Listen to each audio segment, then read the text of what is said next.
again, everybody. Welcome into Gamecock Central Radio. GamecockCentral.com presents Gamecock Central Radio with Gamecock great Kip Bouknight. I'm your host, Emerson Phillips, and we're coming to you from the Gamecock Central studios. Kip joining us from Hilton Head on the Celebrity Hotline today. Kip's down in Hilton Head for the Heritage Golf Tournament. Kip, boy, the Gamecocks took it on the chin last night. There's just no getting around it. 15-0.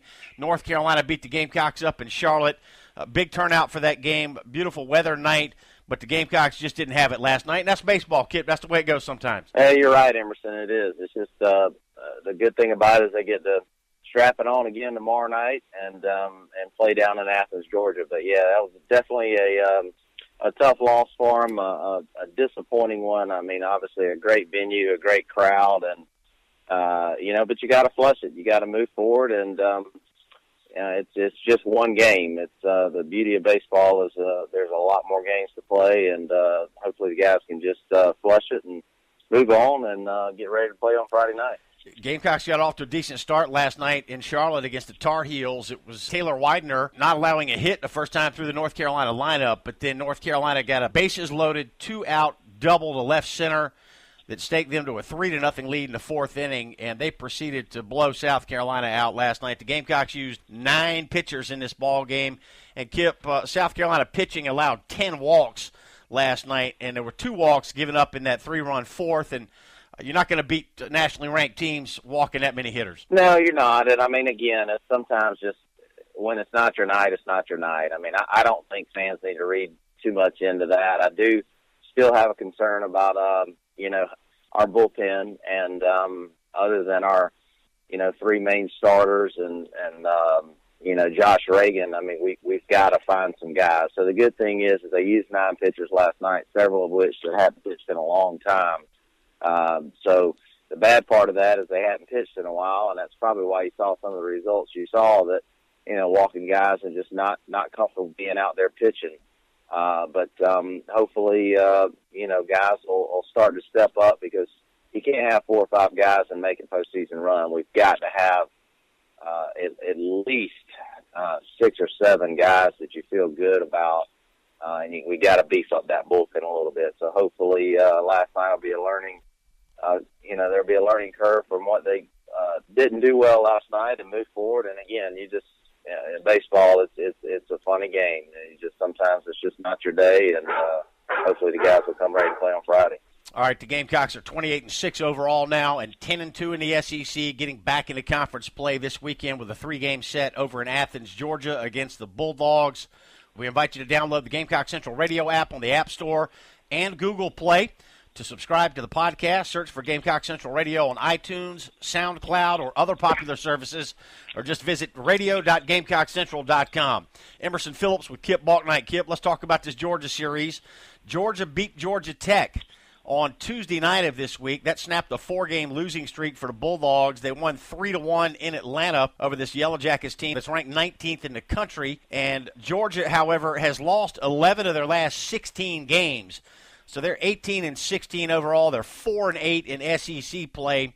They were swept by Texas A&M last time out in the conference, but they did get a feel-good win for them over their arch rival this week. So they do have a little bit of momentum coming in, and they're trying to salvage their season here, Kip. They got a 3-game homestand with the Gamecocks this weekend, and they need to win the series to kind of get back in the SEC race. Yeah, I agree. I mean, this is about the middle of the way, coming, so teams are definitely going to have to, like Georgia, are going to have to try to flip the script, if you will, and play better, and to give them a chance to do something in the postseason. They've got to clean it up a little bit and play better. So I think it's a tough weekend for South Carolina. Really not having anything to do with the loss last night. Just, again, getting to the point of the season where, that you may say fatigue, but there's going to be some guys, especially some young arms. I mean, we may at some point see these young arms starting to fatigue a little bit. And plus, there's a lot of film on these guys now. Are they going to be able to switch things up a little bit, make changes on the fly, and do what they're going to need to do to continue to get guys out? Because, that definitely, is a valid concern for these guys to be able to, make adjustments on the fly and change things up if they need to, because, there's a lot of film out there these days, and these guys are going to have to be prepared to make adjustments very, very quickly. Georgia in the middle of a stretch right now where they're playing 22 straight games against ranked opponents. They'll head to Clemson on Tuesday night next week after this 3-game set with the Gamecocks this weekend. I thought it was interesting, the attendance for the Georgia Tech game on Tuesday night in Atlanta, 1,758.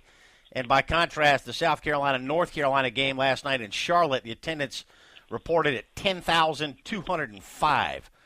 So we've got South Carolina and Georgia set for a Friday, Saturday, Sunday series. 7 o'clock first pitch Friday night. It'll be on the SEC Network Plus. 6 o'clock start Saturday. No TV there. And then Sunday at 1, and that'll be on SEC Network Plus. Kip, let's talk about the Gamecocks a little bit more here before we wrap it up today.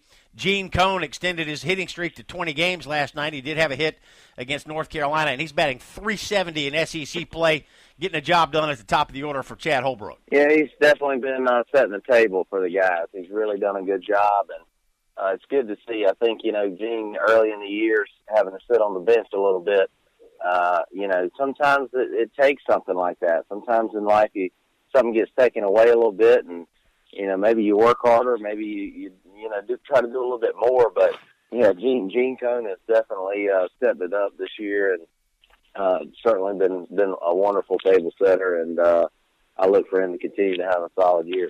Jonah Bride hit .500 in the sweep of Tennessee last weekend. Dom Thompson-Williams batting .347 on the year. He's 8th in the SEC with 32 runs scored and 14th in the conference with 43 hits. John Jones been very impressive this year. He's got a .339 average.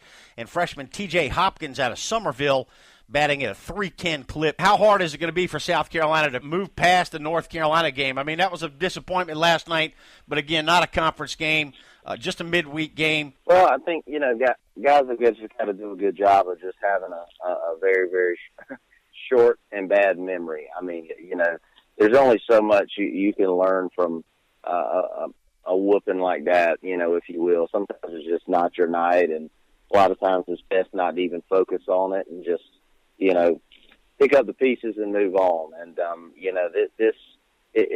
if something like that rattles this team, I'd be shocked. I really don't think this is going to be a downfall that's going to just keep going for them. I think everything will be just fine. I think they'll go and play well this weekend. And I do think it's again, a tough part of the year, though. I think I still say we have to have, 6, 7, 8 guys that we can count on pitching, and I just don't know if we have that at this point.